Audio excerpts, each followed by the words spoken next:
Welcome back. Happy New Year. We took a little break for the holidays, and now we're back full force for 2025. So, welcome to our podcast called The People We Meet. And today we are interviewing our very, very, very good friend, Charmaine Broughton. Yes. We've known Charmaine, I forgot to ask. I wanted to verify how many years you've been here. Almost 30 years. 30 it will years. be 30 years on April the 5th. Wow. Wow. So we've known Charmaine 30 years, and we'll get into how we met her. Charmaine, I admire her for many reasons. She has a wonderful smile, and she's always full of joy. So that's, when I think of Charmaine, I think about joy and love and giving and generosity. So a lot of things, but she's really had an amazing life, and so we want to bring her story to you as an inspiration. We might call this podcast Coming to America. I don't know if... Yeah, that's good. There's an old movie called Coming to America, but your story's better. So we'll get into where Charmaine's from. So let's start there. Where are you from originally? I am actually from Jamaica. And for those of you who don't know, Jamaica is a Caribbean island. I was born in Kingston, Jamaica. I was born to a young 21-year-old woman and 21-year-old man. They were married at the time. My father died when I was 11 months old. So my mother kind of struggled as a single mother with me and my sister she had prior to meeting. Oscar Morgan was his name. I'm not sure at what point, I don't have very good memory of it, but they said I was about 5 years old. She sent me to his parents, to the country, where it was a very remote part of Jamaica. It wasn't even on the map. It was, you would say in the bush, but I had a blast as a child growing up on the farm there. It was this, I was a tomboy, so it was what I needed. I run, I play, I stay in the woods all day, but I enjoy my childhood. And, basically just living with cousins, of course, it was a bunch of us. We just, we had a lot of chores. We have to do things. We just enjoy ourselves growing up on the farm, so... How many other grandchildren did your grandmother raise? I think there was, and I was counting earlier, I think there was about 10 to 12 of us, different ages, because I had cousins that started to have kids themselves, but we all lived in this big old house. And there was two houses right there in the one section. And my cousins that was having children, they lived in one, and then us smaller kids live in one, but I think it was about 12 to 13 of us. Yeah. And then she had a lot of children herself, right? She did. She actually gave birth to 14 children. One died early. I don't know what age. I just heard about that. And so they raised 13 of them themselves. And my father being one of the younger one. Yeah, he was the second to the last. Yeah. So did you grow up eating just out of the garden? Was that kind of, you guys grew your own food, own meat? Mm-hmm. Basically, that's exactly what it was. My grandfather had a farm, so they had chicken, cows, pigs, guinea pigs, rabbits, donkeys, you name it. And they plant a lot of, everything was planted. So that's how I pretty much grew up eating, things from the farm. Even like for a snack, it would be, we go outside and get a mango or a guava was one of the things that, we had a lot of. You could just reach and pick them. Oranges. So whenever we get anything like snack, like we call it cheese stick is what you guys call Cheetos here. That was like a treat. Yeah. So you'd have to go into the city to buy those things? Or was there little stores in the country? Well, there was no city. Okay. Yeah, it was just, it was a tiny little place. So there was no city. If you go to the city, it was a whole days of traveling to go to where we call Christiana or Mandeville to find, different things. We also didn't have electricity in the house for a long time. Or plumbing, right? or plumbing, so it was outdoor. So basically, when they kill like a cow or a goat, the meat was cured. Okay. That's how they, And preserve it. salted down. Okay. That's how they preserve So it. now, how old were you when they did get electricity? Actually, I was already gone because my mother came back and got me at 13, and there was still no electricity. So I was already gone. Oh wow, That's how remote that area was. wow. Yeah. And what were the circumstances why your mom came to get you? She was just able to care for you at that point, or? No, I'm not going to paint a bad picture of my mom, but I don't think that she wanted me. She needed me at the time because she had other small children, and my oldest sister wasn't very responsible, so she pretty much came and got me so I could be there with my younger siblings. Okay. So, but I mean, And what was that like? Because was that in Kingston? So you went back to Kingston? yes, so I went to go live with her. I didn't have memory of Kingston because, like I said, I don't know the only memory I have when I got to the country was I got there and I was sick, and I'm kind of different from my family. I'm very very fair skin, and I had one other cousin that was like me. Everybody else is dark skin. So as a little child, they kind of loved me, and two of my cousins was kind of fighting over who is going to take care of me. So they break my medicine. It was medicine that the doctor prescribed, so it broke. That's the only thing I remember when I got there. What happened? So yes, yeah. So my mom actually came back to get me because like I said, she needed me at the time. And about that time, I started to go into the teenage, and I was kind of giving my grandparents a hard time too. So Okay. I think they were ready for me to be gone. Okay. you know. So how was it moving back to moving to Kingston? It was horrible because I moved to the ghetto, and I did not like it. Now, how do you so in America we're used to ghetto a certain way. What does that mean, ghetto in Jamaica? Okay, so ghetto in Jamaica, let me explain it. It's completely different from ghetto here. So ghetto in Jamaica mean the houses are built with zinc. They're 10, you can have 10 people living in one, what we call a yard. So it's a big yard with, like, for example, where my mom was, this was a house that had sections where she had two of the rooms, somebody else have two of the rooms, and there was like a big porch that we call a veranda. So and the bathrooms was outside, and there was no kitchen. You kind of just cook in your house with a gas stove. Wow. Yeah, and it's not like gas stove here. It's like, those little propane that you put Yeah. on your gas grill? It's Yeah. kind of like that. So a lot of times the house is burned down with children in there and stuff like that too, because they're wooden, and if that thing go off. So it was horrible. I wasn't used to that kind of lifestyle. I wanted to go back to the country, but, people sit out on the street, like, just sit out. They don't work. They just sit out there.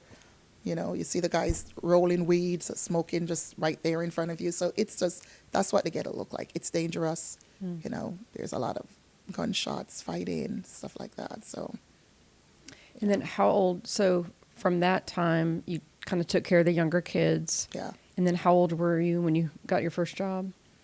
And then school too. What was So your for the schooling? first year, I didn't go to school when I came to live with my mom. For the first year, I didn't go to school. I had to take care of my brother, two brothers and a sister, and actually my older sister too. So I was like the mother. I would cook, wash, clean, make sure their uniforms were ironed for school, until the woman next door was very, very upset. Her name is Valda, at my mom, and said, "You need to send the child to school. You cannot just keep her like that." So she took me to some school to do tests, and I couldn't pass the test because when I lived in the country, I had an accident where my foot was broken really, really bad.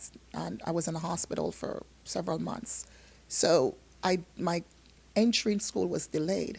So by the time I started school, I was 9 years old in first grade. Wow. So I don't even know how I learned how to read. I was 9 years old in first grade. So when I came to live with my mom, they were testing me for, I was in fifth grade at 13. I was in fifth grade. When I came to live with my mom, they were testing me for the 10th grade. Oh, Ninth or 10th, actually, so ninth grade, they were testing me for. So I didn't pass the test. And so I didn't get into any school. So she kept me at home. And when I went back to go test that next year, they're testing me for the 10th grade. And I had a hard time passing the test, but I don't even know how I passed. But I got into a really, really poor quality school that was like in the heart of the ghetto. So they put me in 10th grade. So I went from 5th grade to 10th grade. Oh, wow. And I was in Jamaica, they kind of graded like 10A, 10B, 10C. And I think I ended up in 10C. And so, yeah, in order to move to another level, you have to do the work to make it up there. So I was always a very, like, I can learn very easy if, so by the time I go to the 11th grade, which was that's where you're going to graduate. So I had 7 years of school in my whole life. But anyway, by the time I get to the 11th grade, I was able to transition to what they call the B class.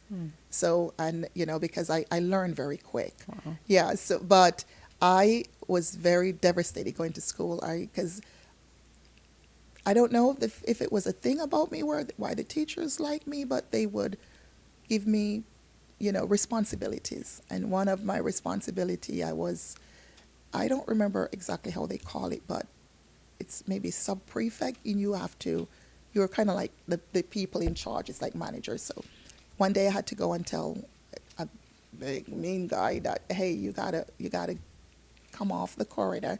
You got to stop the noise and you got to get in the class. And he opened his hands and he slapped me in my face. I see stars, so. Oh, wow. So the fear just kind of drive back in me again. It's like, I don't want to, but I continued through and I graduated. I run tracks the 2 years I was there, and I graduated, and I had the opportunity to go back and do the 11th grade again because I was young. I was 16 when I graduated, but I didn't. I'm like, I'm getting out of here. And was that a do you have to pay for all schools in Jamaica, or are there some that are public? Okay. There are private school there that you can pay for, but that was a public school. Okay. And that was one of the lowest school that you can go to because they in Jamaica you have, when you turn 10, between 10 and 12, you get to take this exam. When I was there, it was called Common Entrance. I'm not sure what it's called now, to determine what school you go to. Okay. And so I wasn't able to take those, of course. But so you get placed into school according to your grades and according to how you do on the tests. And so it's not just like here where everybody go to the same high school and you can take advanced classes or not. You go to the school according to your knowledge. Ability, So yeah. let me ask you this. In the midst of going to school and all that, who began to take on a lot of those responsibilities with the brothers and sisters? I still did it. Okay. Yeah, I was, the school that I went to, I went from 12 to 5. So I had to get everything done before I go to school. Okay. Yeah. And your mom, she was actually doing another job? She was a fish vendor. So she stayed out on the seaside. And pretty much she would only come when she bring us food. She lived out there. So you literally took care of everybody. Yeah. You were the mother. Yeah. Wow. Is this where you learned to sweep the dirt floors? I Well, remember no. that story. So my grandmother in the country where I was, she was, even though she was like an alcoholic, she was a very, very good woman. Like everything I know how to become a woman, I learned from her. I don't remember, even when she went to bed drunk, I don't remember once waking up and see her in the bed. Not one time in my whole time I lived with them. She was always up in the kitchen. Breakfast was ready. But she taught us things, so we had to use pretty much it's straw that made from the tree. We call it a broom, and we had to use that to sweep the dirt, the yard. We call it sweeping the yard. So we had to learn all those things. We cleaned floors on our hands and knees, brush, things like that. Gosh, wouldn't she Oh, be wow. proud? Oh my goodness. I know, I know. When I got saved, I my grandfather was already died, and my grandmother came to Kingston to live with our oldest child. I went to go tell her I got saved and how good I was doing, but by then she was already going senile, and it broke my heart.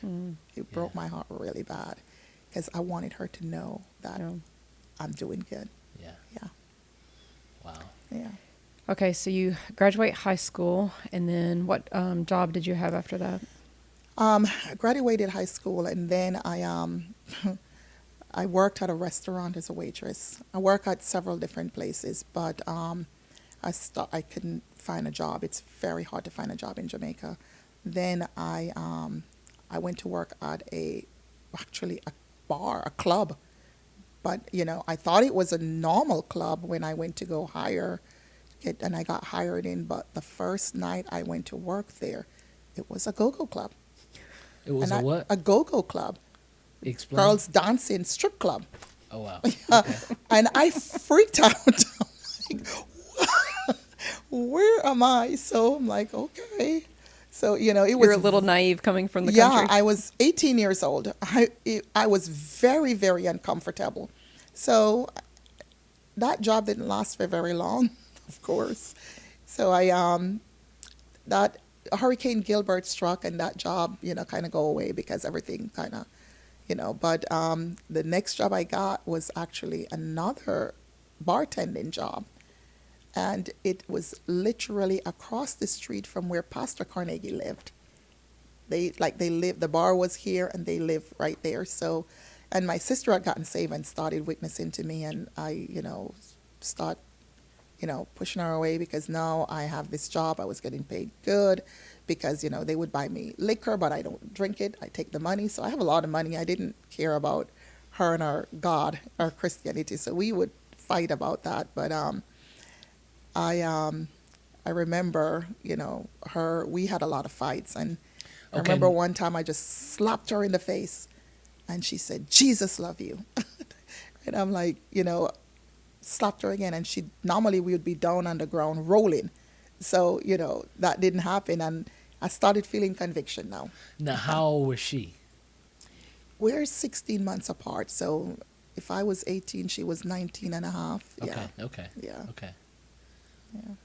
All right, so tell us more about that. So Teresa gets saved at this. Tell us about the church where she was going. So she pretty much she went to a very good school. She had one of the most elite schools. She's very smart, so she got into one of the most elite school. But there again, she got pregnant before she graduated, so she didn't get to go to college. But she had her baby. Life wasn't going the way she wanted it to. She was going back and forth to what you call agencies that find us jobs. That's one of the things in Jamaica. She was out looking for a job. She ran into these people. She called them foreign people, white people, American people. There was a mixture of them. So she ran into them. I think they were from Tucson, Arizona. Invasion team came down.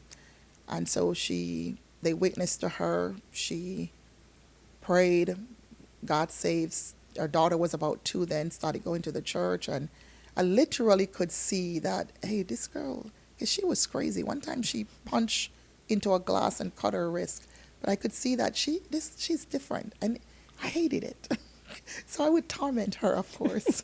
Really? Yeah, but then, like I said, her reaction was so different. She wouldn't fight back. She wouldn't, So anyway, I I started, I visited to the church one time just to prove that she was in a cult.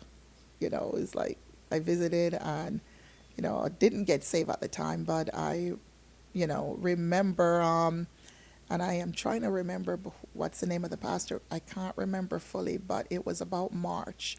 came and he did like what we call open air crusade. It's outdoor, and he was in the Halfway Tree Park, and I remember him preaching. I think he was Hispanic, but to us Jamaican, anybody, they even called me white. Anybody that have light skin was white. So he was, but he was preaching and he was screaming, "Where is the God of Elisha? Where is the God of Elisha?" And he was turning red. And I was sitting out there and I felt so uneasy. I didn't know it was conviction then, but I didn't pray. I just kind of sat there. It was in March, and then April, Easter, I went to her church, Teresa Church. Right before Easter, it was actually, I went to the church because, it's like you started seeing her life is like, I was jealous, but at the same time, thinking that, this is not real. But I went to the church. I think it was a week before Easter I went. And I don't know what happened. Maybe Pastor Carnegie can tell this story better. But it was even altar call. I got up and I went up to the altar. And I don't remember physically saying I'm going up to the altar. It's like I just got up and walked up there. And, they prayed for me. And the next week I got baptized. And Wow. 30 odd years later. Now, what year was that? That was in, I think it was 1990. Okay. Yeah. Okay. Yeah. Yeah, it was around April 1990 because the next week was Easter. Yeah. Okay. Now, you keep mentioning Pastor Carnegie. Now, who was he?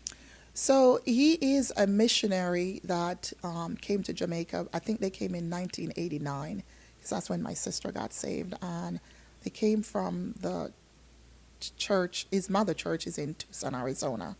And they came just to pioneer, a church there and see what God would do. And So he did start the church. That church. He started the church in Jamaica. And when he came with his wife. They were 26 years old. They were young, and they had 2 daughters. One was 2, and one was 10 months old. Wow. So they basically came with 2 babies. Okay. Yeah. Okay. Yeah. So what were some changes you started to see in your life? So Teresa was already changing. What did you start to see in your life? Differences? So, like I said, it was a week prior to the baptism. I remember the first thing that happened that I could know something has happened on the inside of me.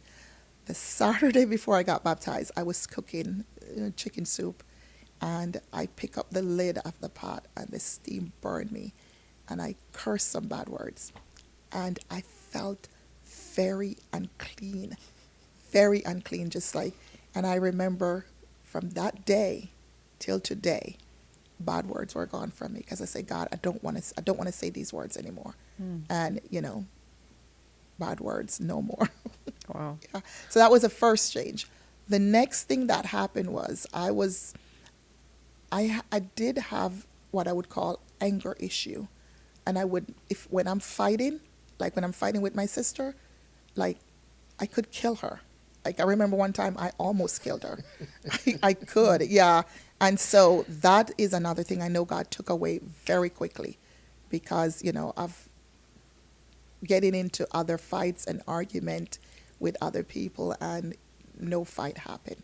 Remember, I got a job shortly, I think it was August after I got saved, and I remember there was a girl there that would get under my skin so bad, and I said to her, you should be glad for salvation. Because I just wanted to beat the fire out of her, but there was just that control that God gave me. But I remember saying to her, she wasn't saved, but I said, you should be glad for salvation because you would be here. Yeah. So now your relationship with Teresa, how was that? I mean, how did that change after you got saved? After I got saved, we still have like a little, hardship, but over the years we actually became like best friends, because, I would, so something happened when I came to live with them. She probably will see this podcast and say, why don't she stop saying that? But, she didn't want me to be her sister. I was different from all of them. Like I said, I'm fair skinned. So when people asked her who I was, she told them I was the maid. So, because prior to me coming to live with them, my mom did bring a lot of girls from the country to work. They were Okay. helpers. Okay. So she told them I was the maid, but and of course I didn't look like them at all. So Yeah. it's easy to say that. But so we had, like, after I got saved and stuff like that, I had forgiveness issue because I was so mad about that. So we still had a little bit of differences, but after she got married and I got married, I moved here. We became very, very close friends. Yeah. Oh, slow down. So when you, how did you meet Cedric? So yeah. So I mentioned that the pastor came from the United States as a missionary. And one of the things that they did over the years, they would bring what they call invasion team. We call it mission team, but they would bring invasion team to come and help with the outreaches, street preaching, following up. So Cedric came, I think the first time he came was 1992. Yeah. Yeah. We were having a big crusade. Reinhard Bunke, do you guys know about him? Yes. So it was a big crusade that they were having, like Jamaica was having. So Pastor invited, I guess, the Athens church, Pastor Yeah. Lavalle, and he brought some guys down and stuff like that. So I saw Cedric there, and we kind of talked a little bit, and where I lived, where they were staying, the guest house they were staying in, it was like they had to walk past where I lived. So they conveniently walked me home every night. It was him and another guy and Wilbert that is here. Okay. That Wilbert was their tour guide. So he would drop me, they would walk me home, then he would walk them home. So we talked pretty much that whole week. But the funny thing is, Cedric actually took another girl out to, nothing. He took another girl out, and she may see this one day. Her name is Anne-Marie Mirage. He took her out and, exchanged numbers with her. But I don't even like rap music. But I don't know why I told him I like rap music. It was a lie. I don't like rap music. Was he singing?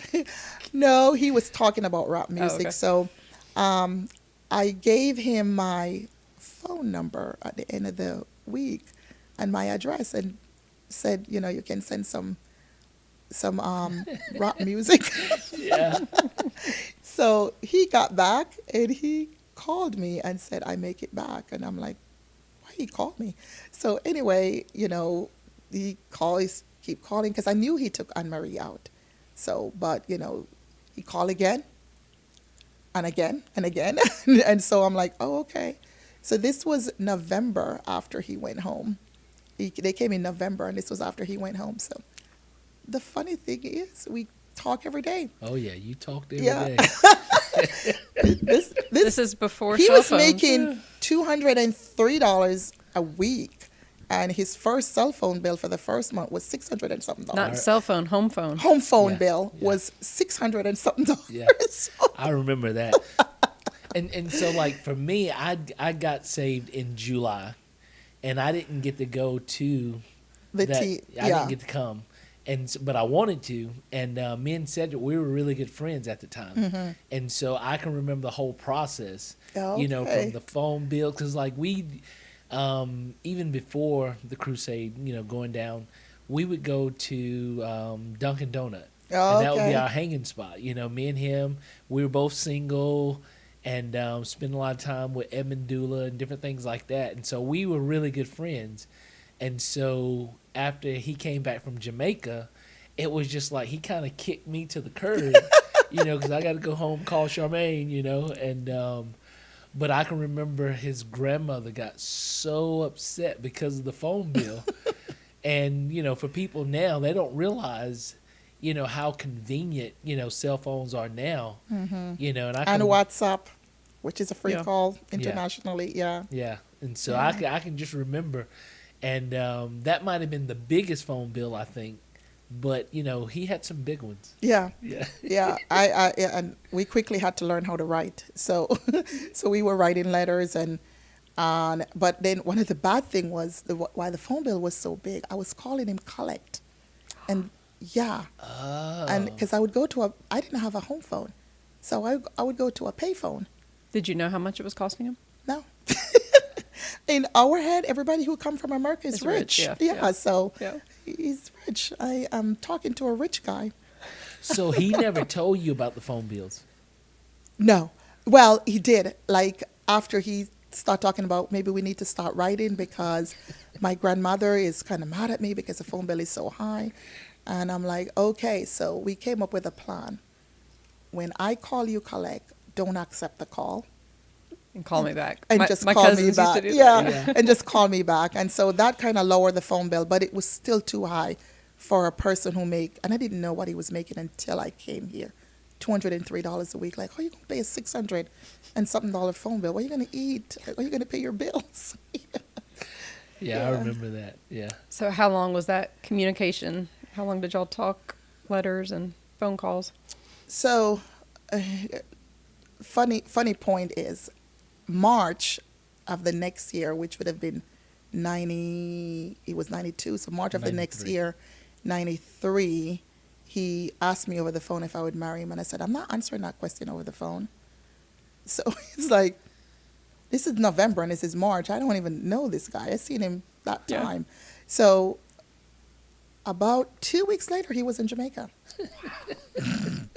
He was getting money from somewhere. I don't know. His grandmother probably. About 2 weeks later, he was in Jamaica, and nobody knew that we were actually talking because, No, I did. well, down there. Oh, okay, okay. So when they saw him, they're wondering, why is he here? Who is he here for?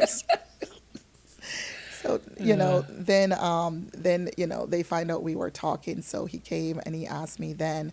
I wouldn't wear an engagement ring because I was not sure if this was going to work out. So, I said yes, but I didn't take the ring.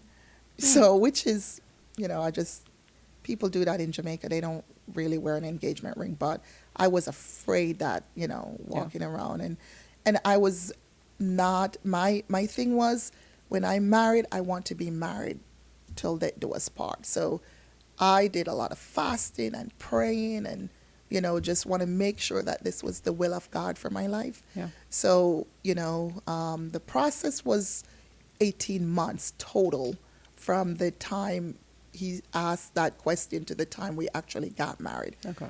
But during that 18 months, I've only seen him 4 times total. The 5th time we were getting married because, it's in Jamaica, so it's long distance. But there was immigration paperwork that needed to be filed because, when he asked about marrying, my pastor and I guess his pastor talk, and most people in Jamaica, they get married and then the spouse would come back to the United States and then do the filing, which can take up to 2-3 years. But they decided that that's not a lifestyle for marriage. You don't get married and your wife is living in one country and you're living in the other. So he filed for what is now, I guess it was then the same thing, called a K-1 visa. It's a fiance visa. And it was accepted and finalized pretty quick on the American end, but then when it came to Jamaica, it was being held up and our wedding was planned and everything. They didn't want to let you go. I know, right? Our wedding was planned, there was a date, and then we had a very, I would say, surprise when our pastor said, you can't get married. Your paperwork is not finished. And so now it's either we get angry or we pray or I feel like we respected their wishes that, so Cedric was a little discouraged. And back then I am still, I was very radical. I believe that praying can fix things. So I'm like, okay, we're going to pray. Yeah. We're going to pray and we're going to believe God that this is going to happen. We're going to pray and we're going to fast. And so our wedding was March. Right before, 2 weeks before the wedding, we got the final. Wow. says the final paperwork and interview dates and everything. And as you know, we did our first wedding ceremony in Jamaica. He had to leave me, but it was only for a week because we run out of money. So he had to come back and work and buy the plane ticket for me to come up. So that's why he had to leave me. Yeah. So we did that wedding ceremony in Jamaica, but we had to do our official paperwork wedding here in the United States because it was a fiance visa. And what a fiance visa is, you have 90 days to get married when you come to the country. So I think it was June of that year that we did our, ceremony in the church. Okay. Yeah. Yeah. So, yeah. And what year is that? That was in 95. Okay. Yeah. Oh, Yeah. so it is going to be 30 years. You said Yeah, that, it's going to be 30 30 years this March, yeah. Wow. Okay, so you come to America from Jamaica. Was it a culture shock? I came to Georgia. Were you expecting a mansion? Yes, one of the first thing is I thought, because, by then I worked in Jamaica. I had a very good position. It was a department store, but I was a department leader. I had, I lived in a nice little cottage in the backyard of some rich people, but it was like a 2-bedroom. I had it nicely furnished. I had everything to my comfort. And then I came to an empty, I came to his grandmother's because the place wasn't ready. But then we moved in there with one bed and a dresser.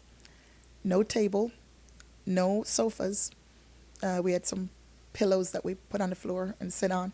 So, and I like to clean and make things look nice. And so there was nothing to clean. So I was very like, I would say, I don't know, it's not depressed, homesick. I was sad. I wasn't working. So he would go to work and I was just there and there was nothing for me to clean. I couldn't really cook because I don't know how to cook American food. There was nothing Jamaican I could find. So it's like we would go to his grandmother and eat. Because I'm like, then I learned how to cook spaghetti and meatball. So he would get a lot of that. The funny thing is, one time I cooked spaghetti and meatball, and then I cook rice, and I put the spaghetti on top of the rice and give it to him, and he's like, he made a face. Because I'm like, okay, so this is more like the meat, the spaghetti and meatball, and then I add rice. So I wonder if you remember that. But anyway, so yeah, I was very, and just very kind of sad. I'd go walking and I would cry and, just don't know what to do because one of the problem was we didn't have any money to continue processing our papers. And I needed to get a work permit so I can work. And, of course, my dear friend Mandy, a college student at the time, she, asked me, so what is it, why is it that you can't work? Because we were talking and I told her that we had to, pay for the processing of the paperwork for me to get a work permit. And she's a college student. I don't know where she get money from, but she went into her savings, take out the money I need. This is where I'm going to cry. I'm sorry. It wasn't that much. It wasn't that much, Charmaine, compared.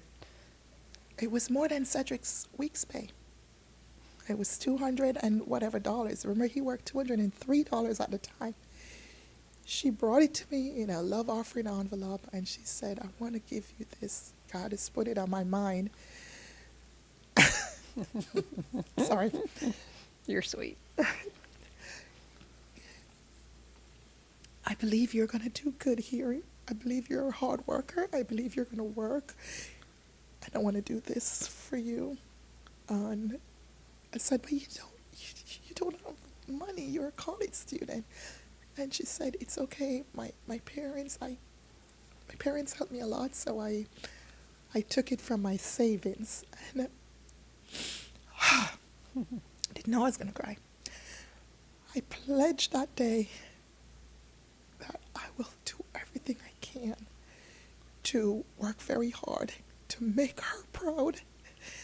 I'm older than her. To make her proud and to Well, you have, be able to, and you've run circles to around me. give so- back. Be able to give back. Well, you've done it 100 times plus. So. But anyway, And for y'all out there that don't know, they are best friends. I mean, they've been best friends ever since she came, and it's just been Well, the funny thing is, she taught me how to drive. She well, taught me how to Charmaine balance taught me my how to trip. pray. So in that little tiny apartment with no furniture, I guess we sat on the floor. Yeah. And Charmaine could pray, and she prayed about everything. And so that's what made us best friends, because I would go over there. I would drive my little Honda over there, and we'd go up in there, and we'd have to be quiet. Remember that? You had neighbors that would knock on the walls. Yeah. And we would pray. We'd pray for Cedric. We'd pray for Antonio and I were dating. We'd pray for their jobs. We'd pray for everything. And God started to answer. So, Yeah.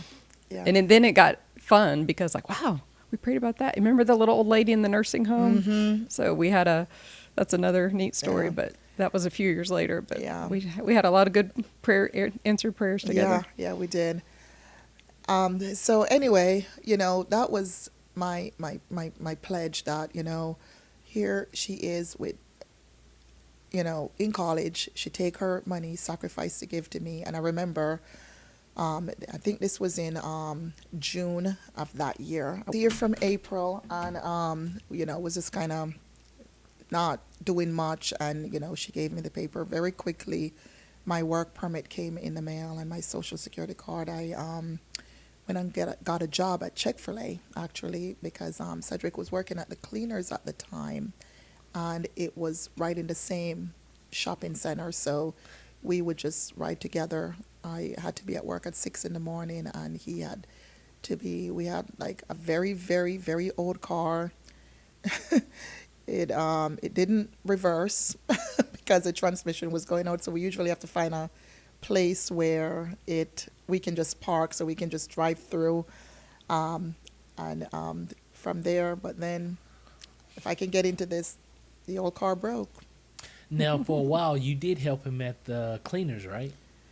I would just go in there just because I didn't want to be at home, and then the owner gave me some money, and then basically because I didn't have work permit at the time, Okay. he told me he couldn't do it anymore. So yeah, Okay.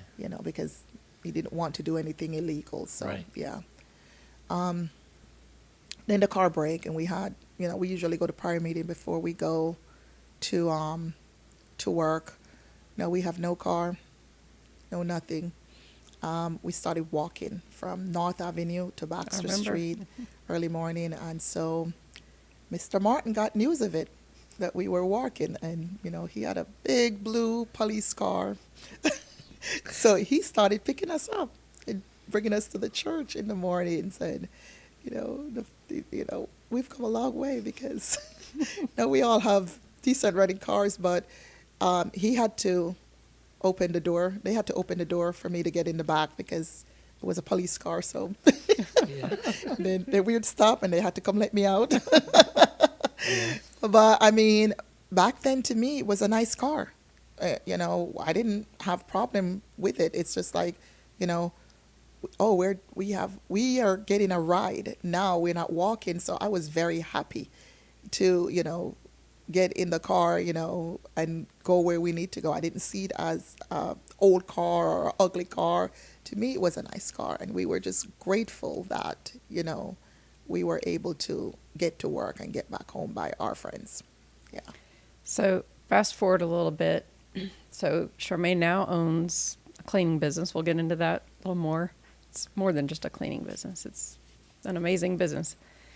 But when did you start thinking about starting your own business? So I wasn't really thinking about business. This is what really happened. I got pregnant with my oldest one, Deanna, who is going to be 28 in the next couple of days, and working in a factory, because then I moved from Chick-fil-A to the factory. And when I went to the HR to apply for my maternity leave, they told me I have to be back at work 6 weeks. I work third shift. And so my heart just went like, oh no, there is no way I'm leaving my baby and go back to work at 6 weeks old. I can't do this. So Cedric was working at Athens Regional Hospital at the time, which is Piedmont now. He was making $6.95 an hour. I was making, I think it was $8.50 in the factory. And I decided I'm not going back to work. I don't know where we're going to live, but I just decided I'm not going back. I'm not leaving my baby. So a little bit before I leave the factory, there was a girl there that worked there. Her mother cleaned houses, and they had a customer that they didn't want because she was really, really messy. She was just a mess. They didn't want her, so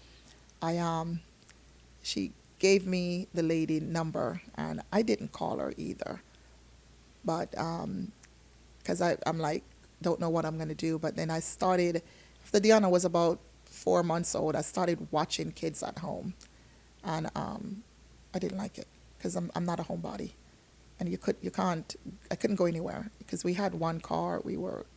I was kind of stuck in the daytime, but I would put Deanna in the stroller and just kind of walk up Kroger, walk back down. But now I have these 2 other babies. I can't do that, so I didn't like it at all. So I called that girl that had gave me the number for the woman and find out if she's still looking for somebody. She said, "Oh yeah, she is." So I called that lady who was my very first customer, and by the time I cleaned her house the first day, I told her, "I have a baby. Is it okay if I bring my baby with me?" So, and she said, "Yeah, sure." So Deanna would be in the pack and play or the bouncer or her car seat, and I would go and clean that house. But by the time I cleaned that one house, like before the week was over, I had 2 other people from the hospital. She worked at the hospital at the time. And so then I had the 3 customers, and I was doing them, just them. And then I was like, within 2 months or so, it's like I had so much customers that I pretty much like was making way more money than I was making at the factory. And That was all just word of mouth? Yeah, and have my baby with me at the time. It was about a year after, and actually no, it was after Michael was born. It was more than a year. I started thinking maybe I ought to, go register it as a business and, pay taxes, and so that's what I did. I kind of registered it, but Cedric lost his job he let me back up. Sorry. What happened is when I decided to stay home, he had to start looking for a different job. So he got a job at a welding plant, and now he was making $10 an hour. That was a lot back then. Though. Yeah, that was a lot back then. And so we were good. We were okay, and I did the little houses and stuff like that. But then after Michael was born, that factory closed down and went out of business. And so he's back to unemployment, not working. So that's when I started asking the people that I cleaned for about cutting their grass. And so then we called the business, I don't know if you know, in the beginning, CNC Lawn Maintenance and Janitorial Service. Okay. So that was the original name of the company. And he would come and cut grass for a lot of the people that I cleaned for. And I would clean and, stuff like that. So, and of course, again, Mandy helped me a lot with watching the kids because, unlike Deanna, Michael was not the type of kid that you could take with you to people places. The boy started walking at 9 months, and he never stopped. He didn't stop. He took off running. He was an active boy. So I couldn't drag him around with me. I couldn't. So, yeah. So do you remember in those early days ever envisioning a larger business, or were you just content to do your 2 or 3 houses a week? Or? Yeah. Okay. I didn't want to do that. I wanted to be available to my kids. I wanted to be a mom. But when the factory closed down, actually was when I went out and got more customers. And then I don't know if you remember Lydia Wise at the time, she was coming to America, so she started helping me. So now it was me and her because we were now doing 2 and 3 houses a day. Okay, now did she come from Jamaica? No, she's from Romania. She was marrying a guy in our church, Bill Wise. She's coming from Romania. So now, it's like she likes cleaning too. She's very good at it. So it's like now it's me and Lydia, and we would do 2, 3 houses a day and be done by 3 o'clock. Wow. We go in those places, and they're big houses, and we were working, just working, and be done by 3 o'clock because Cedric now was working again at a different plant down in Winder, but his shift was he needed to be at work at 3:30, and he gets off at 11 at night. So we'd get up early. We literally would be done by 2:30 and be home for him to go to work, and yeah, that out of the way then. But that job was through a temporary service, so it lasted for a little while, but not long, and then he was unemployed again, and that's when I decided, I'm going to start marketing as a business. Like just telling my customers, not really marketing, that we can take more houses. And then we started, like, all these ladies from church would help me when, they would come in. My pastor's wife, she helped. And we started doing like empty apartments. I remember the first year we did that, like, you know, And how did you learn about that? I mean, No, you've no. already said that you don't have a business degree, from University of Georgia. no, I don't. So how did you learn business skills? So I think it was probably a God-given gift, but like I said, growing up with my grandparents, my early impressionable years of my life, I think watching them, because they never really work for other people. They work in their farm, in their farm. They hire people and they work. I think maybe it's a natural thing, but I didn't even know that I have that ability, and that's the thing. I still sometimes question myself. So one of the things that I know, when I was cleaning by myself, I would go to work and I would work as if there was a boss watching me. I don't know why I did that, but I was very diligent. I didn't waste time in their place. Even though I wasn't working by the hour, I just felt like they're paying me. I need to be diligent with doing the job and not sit around. I could take the whole day if I wanted to. They just wanted their place clean, but I felt like I'm here, I just felt like I needed to. Yeah. So I don't know if I knew that I have that, but through different after the business started growing, and now I wasn't paying people on 1099 anymore. I felt like and I think this is after my third child was born. And what happened was I went on bed rest with him, and I have my friends cleaning my places, and now I didn't have money Yeah, because automatically you're a manager. yeah, no, I wasn't. Oh, I oh, didn't oh. have money. They take the money. Okay. And, so it's like they were just trying to keep my customers for me. Okay. So I wasn't getting paid. And so we went back into not able to pay our bills, not able. So while I was there, I started thinking, I need to structure this thing different. That way, if this happened to me again, I'm still able to get pay. I'm still able to have some money. So when I had Morgan and my friends were doing all that stuff for me again, this is what I would just take $20 off each check.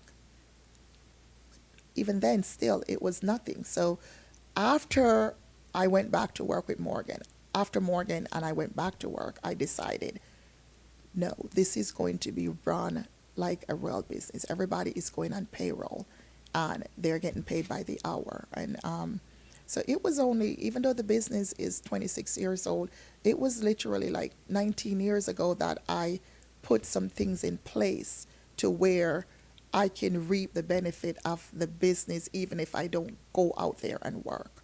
So, other than me feeling like, well, Mandy and Antonio do it, they need to get the money. I'm only going to take $20. So, so that's when, and then I think Morgan was about 18 months old when Antonio told us about B&I. And literally, that's where I went and learned about marketing and growth. And the business was growing at the time. And we had already opened and started doing some, nighttime. Because at first I didn't want to do anything that would take me away from the kids in the afternoon. So we didn't do any night janitorial. We just did a lot of houses. But then came 2007 when we had like a little recession and all of our residential houses were being canceled, and now we're going back into where we don't have resources and money. And that's when I decided I'm going to kind of move away from residential so much and move into the commercial setting. And just joining that BNI, there were people there that could help me structure for that. And I don't know if you guys remember Brian Hillard. Mm-hmm. So he was one of Oh, the yeah. first person who really, like, he come up with our catchphrase, creating a clean, comfortable environment, and teach me about getting these things, contracts for customers, to where they can't just call me today and said, oh, don't come today, or where, we don't need your service anymore. So we have a 12-month contract with our janitorial clients, which, no, none of them are bind to it. There is a 30-day notice out. So that's how the business come in existence. And I don't know if you remember that Grow Smart class that we all went to Yeah. at, and learn a whole lot about a business plan and different things like that. Then I realized I call myself a growth junkie. I don't like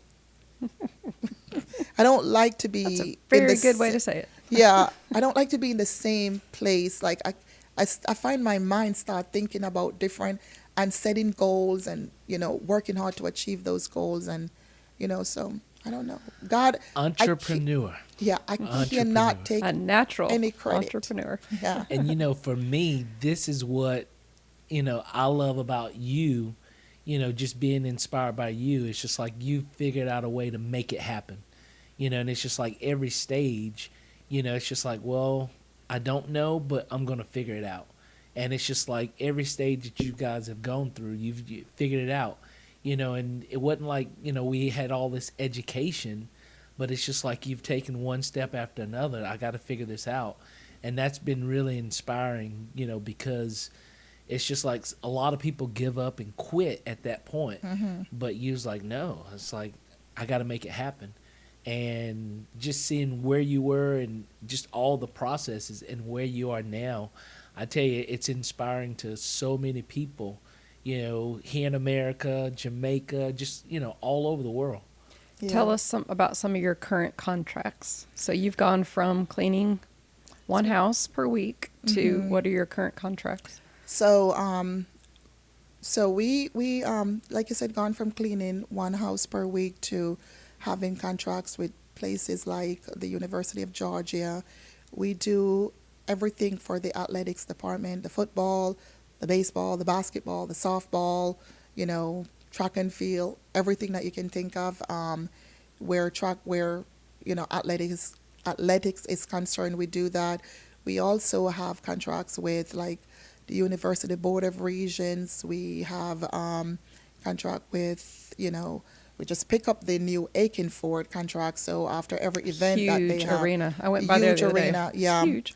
After every event, we're there cleaning. I love what I do. I mean, one person said to me very rudely, do you realize that you guys are at the bottom of the food chain because we're cleaning? And I Sounds like was- septic tank pumping. Yeah, Tell me and about I it, yeah. was not very happy about that. So anyway, but I said, and I'm not saying That person this, obviously didn't know you. no, and I'm not saying this. I said, do you realize that when I go out here, I enjoy every moment of what I do. Yeah. And that's what makes the difference. I don't know, I love my job. I love Yeah. it. And we're talking about cleaning, but I like it. So Yeah. it gave me satisfaction. So I'm happy with it. I'm proud of it. So, And you're a people person, so Yeah. you're a natural, not only an entrepreneur, but a salesperson. And Michael takes a lot of that from you. He's Yeah. he's a people person. He's a Yes. natural salesperson. Sometimes you'll just say things and I'm like, I'm going to do that because Charmaine says it's good. And it's just because you're just naturally yeah. good at things like that. So Yeah. Well, sales, so you talk about prior. This is kind of crazy because people can call me a fanatic all they want. But I remember on my calendar when we would book the jobs, and tons of our slots were not filled. And I'm like, literally, I would get up in the morning, I would lay hands on those slots and say, God, fill the slots. So I think God give the ability to sell, give me the ability to win a customer. I usually tell people 90% of the people that I'm able to sit with, if I can meet the decision maker, I'm going to get the contract. But I think it's a God-given ability because I literally pray about those things. Like, I don't just go out there and say, I'm going to sell this today. I pray, God, I need you to fill this. I need you to do this. And, one of my coworkers said to me the other day, sometimes things just happen. You can't really attribute everything to God, God, God. I said, no, it is God.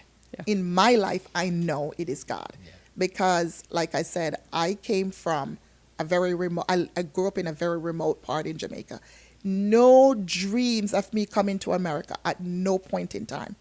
Never dreamed that I would be here running a company, hiring people. And now, for the last 3 years, and, I don't do well with bragging, we're bringing people on work visa to work here. Yeah. That had to be God. Yes. You Yes. can't take any credit for That's that. what I was saying. All the Yeah. blessings now that Yeah. you're able to bless other people with. So Yeah, it have to be God, not me. Yes. So Well, just even through all that, it's amazing because you're introducing other people to God. You're helping them in more ways than one, and it's really exciting to see because they're working different things like that, but you're showing them, hey, this is what life is really about. Yeah. Not just money. And on that note, you told me a story one time about, I had mentioned to you how generous you are, and I just admired that about you. And you told me a story about that, but, and it's very stereotypical, but sometimes when people from America go into third world countries, you expect, I guess you take extra money, you take extra supplies, and, your heart goes out to people hurting. yeah. But you kind of, you switched that around and you wanted to bless other people. Kind of, is that where that generosity came from? And yeah, so I remember as a new convert, I don't remember exactly what year it was, but I know I was a new convert. We were having a revival service with Pastor James Wilkins, actually. He was coming down to Jamaica. And usually, when people come from America, we call the word anchoring around them, expecting them to give us things. And, even if they give us $1, it's like, so we are always on the receiving end. And I remember when Pastor James Wilkins was coming to Jamaica, I remember God dealt with me and say literally this, instead of expecting, why don't you give? And it pierced me. So I took the responsibility of collecting money from everyone in the church, and we bought him a T-shirt and a hat, for souvenir, and presented to him on the last night. But that was the first time God really dealt with me about giving instead of receiving. And from then, every time an evangelist come, we would give them something instead of expecting them to give us something. Wow. And so I think God started working in my heart from back then. Don't be so quick to receive. Receiving is good, and nothing is wrong with being blessed. But you need to be able to give, to be a blessing. Yeah, so I think it started from back then. What does it do to you to give to others and be generous? What does that? I don't know, but I love it. It gives me a sense of satisfaction. I love it. It's that's the weird. thing, you I don't even ever- love signing my employees' check. I enjoy paying. I enjoy giving someone something that is going to bless them. Yeah. Yeah, you're not a grudging giver. You're a cheerful giver. Oh, that's what it means. Grudging, is that the right word? Yeah. And you've really, just blessed my family, us, the kids. Even them coming, working for you, and you blessing them, and just, and just even a lot of things that, just working for you, you've showed them, like detail. Got to be a hard worker. And they've picked a lot of that up over the years, and just seeing them learning from you, and then just different birthdays and different things like that. You've blessed them, but you've blessed our family in so many different ways, and we just it's like you've made a difference in our lives. You've given examples of us, but it's like it's a two-way street. So you've really made a difference in our lives. So, and the thing is, it's like I said about Mandy earlier, she was the reason why I was able. Our church was a very small church at the time, and people were very poor. It's not like people could pick up. I could have probably been here 2 years before I was able to work. So it's like, it's, with you saying I'm being a blessing, you have to go back and see, like, the blessings start from your wife. I mean, the first winter I was here, also her mother bought me a very nice winter coat. We couldn't afford it. I mean, the blessing started here. The seed of blessing actually started here. And, I learned from that giving that she gave, that you don't have to have much to give and to be a blessing. Me, I'm like, I keep saying, when I grow up, I want to be like her. Me too. Yeah. For real.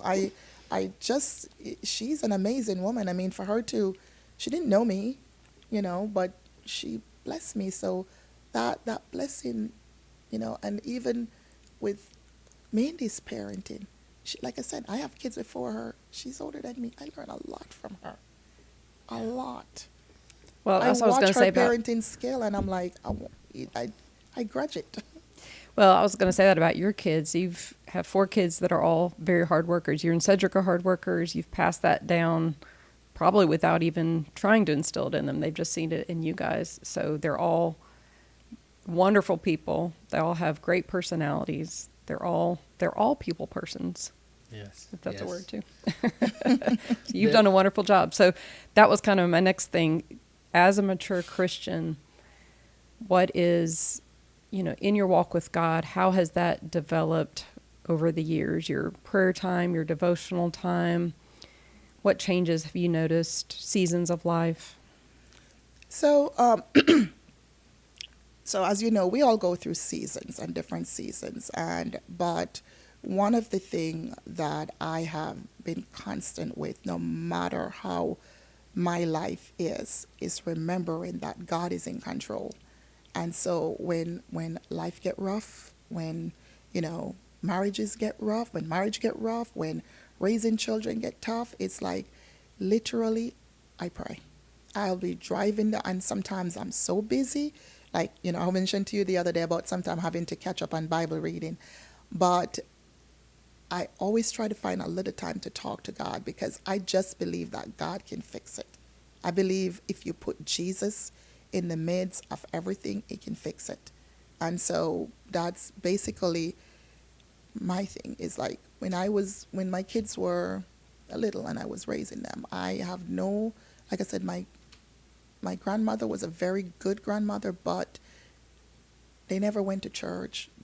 She was an alcoholic, so there was no spiritual instillment, So learning from, Pastor Lavallee, and like I said, even you, it's like making sure that the priority is my children salvation. It wasn't even so much grades and school. I just wanted to, of course, school and church wasn't optional in my house. It never was. And even now, if you're a grown person and you live in my house, I'm not telling you have to come to my church, but it's not optional. You're getting out and you're going to find a church to go to. And a Sunday morning, we are a Christian home, and that's what we are. And so we don't stay home and play music and lay in the bed on Sunday mornings. We don't do that. So that was... So let me, how many people live in your home? So probably about 11. Wow. Give or take. Give or take, about 11, yeah. Our house is it's fairly big, so... But it's a fun house. Everybody loves going to your house. Yes. It's not a tiny house, so we're not really on top of one another, and because we work so much, but definitely is a busy house. So it's Yeah. extended family have Yeah, yeah. from So, Jamaica have come to live yeah, with you. my mom is living with us. I have a cousin and her son that is living with us. I have my cousin, the boy that calls me mom, Malachi, that live with us, and then I have a friend of the family that live with us. So, and then three of my kids are still, at home. Michael kind of live in his own place, but he comes a lot, so he may as well live there. Comes for dinner. Comes to dinner, comes to is conveniently not getting his wash machine fixed because he needs to come do his laundry. So yeah, so the house is always busy and full, but I actually like it, which another thing again is weird. I actually, when our house was being remodeled, I kind of went to my office to stay there. I have a, sofa, a nice little sofa that I sleep on, and I felt like, oh, this is so good. For about 2 weeks, I wanted my family again. Yeah. So I realized that I actually like it, yes. Well, it kind of reminds you of then growing up in the country. It's like everybody's together. Yes, Y'all have a good time. I Yeah. think that's why I don't mind having a bunch of people around me. Yeah. Yeah. Well, Charmaine, this has been awesome. Thank you so Yeah. much for sharing your life with us. And Yeah. it's going to be such an inspiration to people Yeah. from all kinds of backgrounds, even newly coming to America, how to start a business, trust God. Yeah. If God puts it on your heart, trust him to do it. So, Yeah. and then, going from barely knowing Cedric to being married 30 years now. 30 That's years. amazing. Yeah. Yeah. So thank you so much. But if I can hit on that a little bit, Yeah.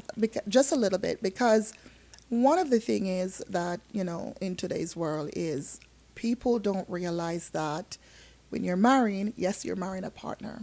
And it was about 15 years in our marriage when I got a revelation that Cedric is not my God.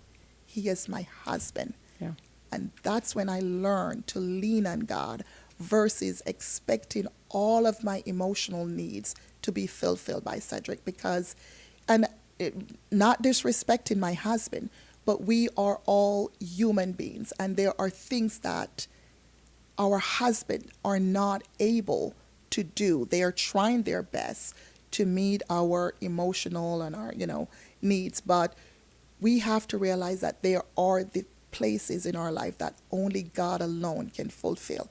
And I think once a couple or once a wife have that revelation, she can go on and enjoy her marriage. Yeah. Because you know now that your husband is not your God, he is your husband. God wants you to look to him when you have the needs that he cannot answer. Don't beat up on your husband to be the answer to your whatever you're going through, because they are going through things too. Yeah. And so I started praying for my husband. And one of the things from my whole marriage that I pray for my husband too, and reason why we could stay loyal to each other through everything, is God protect my husband from the spirit of Jezebel. Yeah. I prayed that prayer for years because there are women out there that will throw themselves on your husband. And so a lot of marriages fall because of that. But I pray God protect my husband from the spirit of Jezebel. So, like I said, God has done all that. We're at like this stage of our marriage. We still like each other. We still go to church and sit beside each other. We still hang around each other. We still laugh at stupid things, But there were those rough days when I'm thinking, you should know. You should know why I'm mad. You should, but it's my emotions that he doesn't understand. So, I would encourage young people. I hate it. There's so much divorces happening. Yeah. So much people want their husband to be able to read their minds and be their gods. And it's just, once you get the revelation, God is the center of it. You will make it through. Yeah. And if you get 99% of your joy and peace from God, Yes. then it's a lot easier for other people to fill that 1%. Exactly, So exactly. if on a daily basis you're just have your peace with him, then relationships work a whole lot better. Yes, yes. And you talked about marriage, but then, just coming from, Jamaica, it's just like, America, everyone wants to be in America.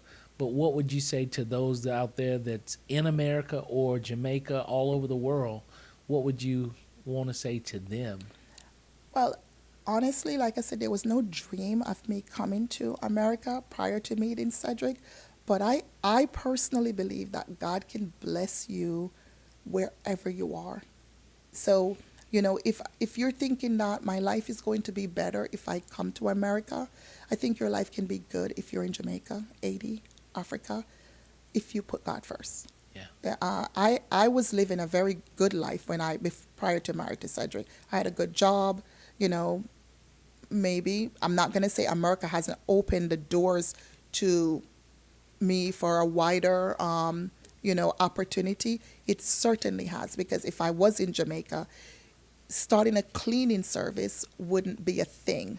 Basically, I would be what they call a day worker. You go to people, you wash their clothes, you clean their house, and they pay you whatever they pay you.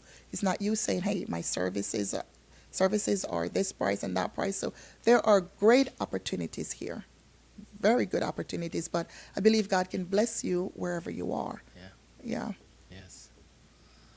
So hopefully you heard that out there. He can bless you wherever you are. And we've loved this and just spending time with you. We're also busy now, so it's just to be able to sit down and hang out, Yeah. you know. Yeah. And so We're entering a new stage of life. It's New fun to stage. just calm down and talk. Yes. Yes. Yes. Yes. Well, thank you once again. Thank We really you. enjoyed that. Thank you for having me. Thank you so much.